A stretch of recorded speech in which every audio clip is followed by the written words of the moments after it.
My name is Mark Walton. I'm the Director and Founder of Shared Assets. So Shared Assets is a social enterprise think and do tank with a mission to make land work for everyone.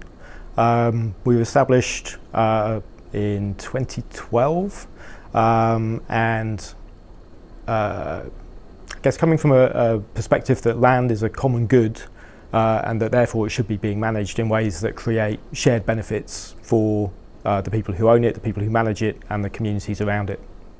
Lands are fundamental in terms of both our society and our economy. And so how we manage it and how we use it is at the centre of a lot of issues that directly impact on people's lives, whether that's urban regeneration, the development of rural economies, or indeed the housing crisis. The ways in which we own and manage and regulate land have direct impacts on all of us. And I think you're right that issues around land aren't things that we've really considered very much in our politics and in our kind of discourse over the course of the last probably 100 years. But actually it's really important that we raise the profile of land as an issue and begin to draw out for people how the way that we manage it and the way that we regulate it impacts directly on their lives. In practice at Shared Assets, what we do is we work with people who we describe as common good land users. So people who are managing land in ways that deliver those shared benefits for communities. So in particular, we support people who are managing land in ways that are productive, that create things that people need, that create sustainable livelihoods for people, and that are managed in ways that give local communities some kind of say in how that land is managed.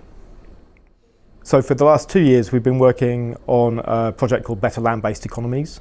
It's been funded by Friends Provident Foundation, and we've been looking at the role of community food enterprises in supporting local economic resilience. So we've been working with 3 of the leading community food enterprises in England, Organic Lee in London, Kindling Trust in Manchester, and the Ecological Land Co-op, who operate across the UK, to explore how they're supporting local economic resilience, how they're delivering a range of social and economic benefits, as well as producing food from the land that they manage.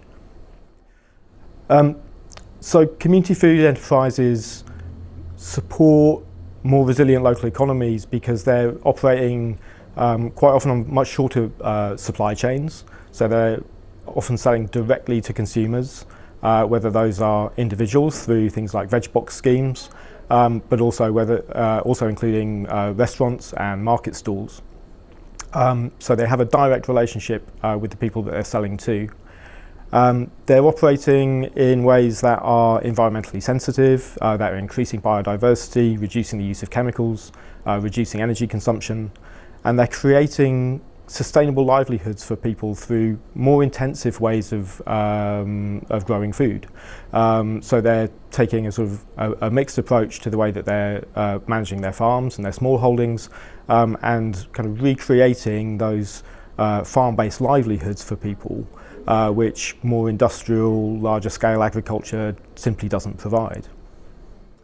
So following our work on the Better Land-Based Economies project, we've been able to produce a series of guides for both community food enterprises and for local authorities.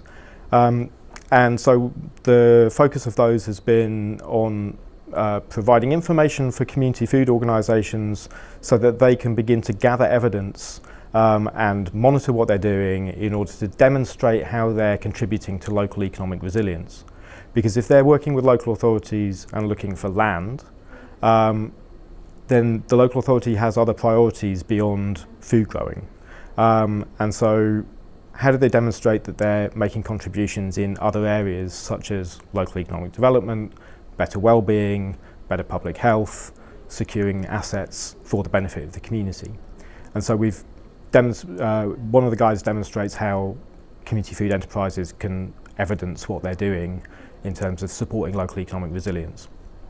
Other guides look at how they can better work with local authorities in order to secure access to land. and also how they can put in better planning applications to overcome barriers that they face in creating dwellings on agricultural smallholdings, which is a particular barrier to food growing organisations in rural areas where planning tends to presume that there should be no development in the countryside.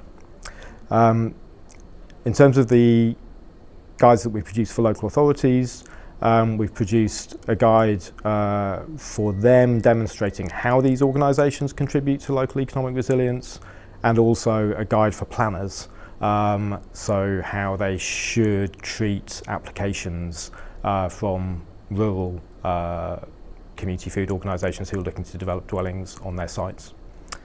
In terms of where we go next with this work, we are hoping to be able to secure additional funding to be able to move beyond looking at the role of individual organisations in their local food economies, but begin to look at the whole system. One of the pieces of learning that we got out of the Better Land-Based Economies project was that community food enterprises operate within a system.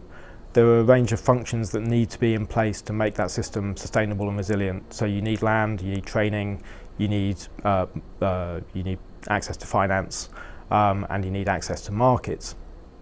So what we want to do is to look across a number of different areas in order to understand better kind of how those functions are being delivered in different places, what needs to be in place to grow a resilient local food economy, and to be able to create opportunities for peer learning between different areas, so that they can build those systems to be stronger and more resilient.